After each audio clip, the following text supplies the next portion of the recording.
শয়তানের ফিতনা। কি ফিতনা? শয়তান চায়, শয়তান কিন্তু ওয়াদা করে আসছে, চ্যালেঞ্জ করে আসছে আল্লাহর কাছে। কি করছে? চ্যালেঞ্জ। শয়তান কি চ্যালেঞ্জ করছে জানেন? শয়তান চ্যালেঞ্জ করছে যে রব্বি, শয়তান বলছে রব্বি মানে হে আমার রব। শয়তান কিন্তু আস্তিক, শয়তান কিন্তু আস্তিক, শয়তান কিন্তু আল্লাহকে বিশ্বাস করে। সে বলছে রব্বি হে আমার রব, আনজিরনি আমাকে অবকাশ দিন, ইলা ইয়াউমি ইউবআসুন কিয়ামত দিবস পর্যন্ত অবকাশ দিন। আল্লাহ বলছেন ফাইন্নাকা মিনাল মুনজারিন, যাও তোমাকে অবকাশ দেওয়া হলো। কিয়ামত পর্যন্ত সময় আল্লাহর কাছে এমন বড় কিছু নয়, খুব সামান্য। এবার সে বলছে রব্বি ফাবিমা আগওয়াইতানি, হে আল্লাহ যে আদমের জন্য আজকে আমাকে জান্নাত থেকে বের করে দেয়া হলো সিজদা না করার কারণে, লাআকউদান্না লাহু সিরাতাকাল মুস্তাকিম, ওই আদমকে জাহান্নামে নেয়ার জন্য আমি সরল পথে ওৎ পেতে বসে থাকবো।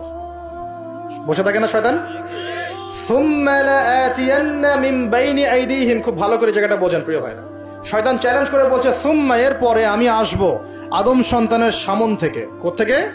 এই সামন থেকে মানে অর্থ হচ্ছে দুনিয়া, মানে আপনাকে দুনিয়ার সমস্ত ফিতনা এসে প্রলুব্ধ করে রাখবে। কারণ দুনিয়া চোখের সামনে দেখা যায় না? দেখা যায়। দুনিয়ার অভাবের ধোকা দিবে, বেকারত্বের ধোকা দিবে, হতাশা, এইটা সেইটা, স্বামী স্ত্রীর ফিতনা, পরিবারের ফিতনা, সামাজিক ফিতনা, আপনাকে দুনিয়ার এই ফিতনা এসে ব্যস্ত রাখবে, রাখে না? এটা হচ্ছে সামন থেকে আসা। ওয়ামিন খালফিহিম, পিছন থেকে আসবো।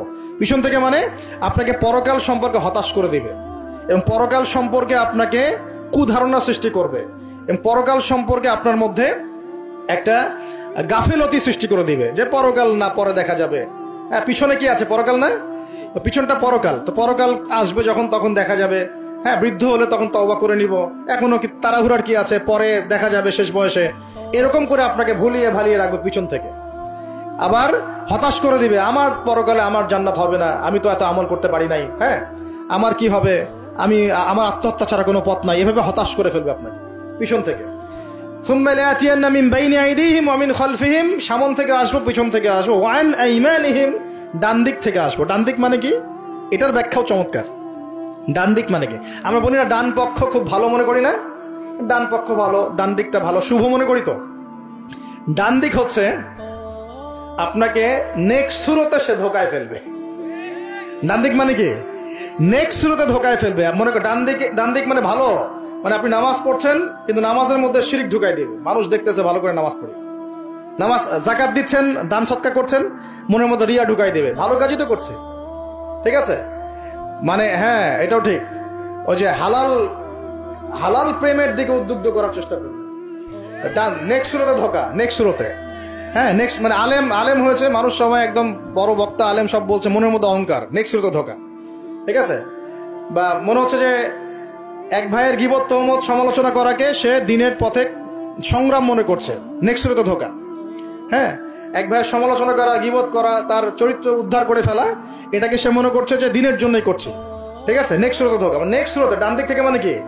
নেক্সট সুরতে আপনাকে ধোকায় ফেলে দিবে, ফেলছে না? ফেলছে। কিন্তু এটা কিন্তু ডেঞ্জারাস। এটা কাদের জন্য? এটা আবেদ মানুষদের জন্যই, যারা আল্লাহকে মানে, রাসূলকে মানে, চেষ্টা করে দিনের পথে চলার জন্য, এদেরকে সে ডান দিক থেকে আসবে আর কি। মানে আমাদের ক্ষেত্রে আল্লাহ পাক হেফাজত করুন বলি আমি। আর চতুর্থটা হলো ওয়ান শামাইলিহিম, ওদের বাম দিক থেকে আসবে। এটা কেমন? এটা হচ্ছে ফাসেক জালেম শ্রেণীর মানুষ যারা, তাদের সামনে মদ, জুয়া, জেনা সবকিছু উন্মুক্ত করে দিবে, এগুলোর পিছনে ছোট এখন।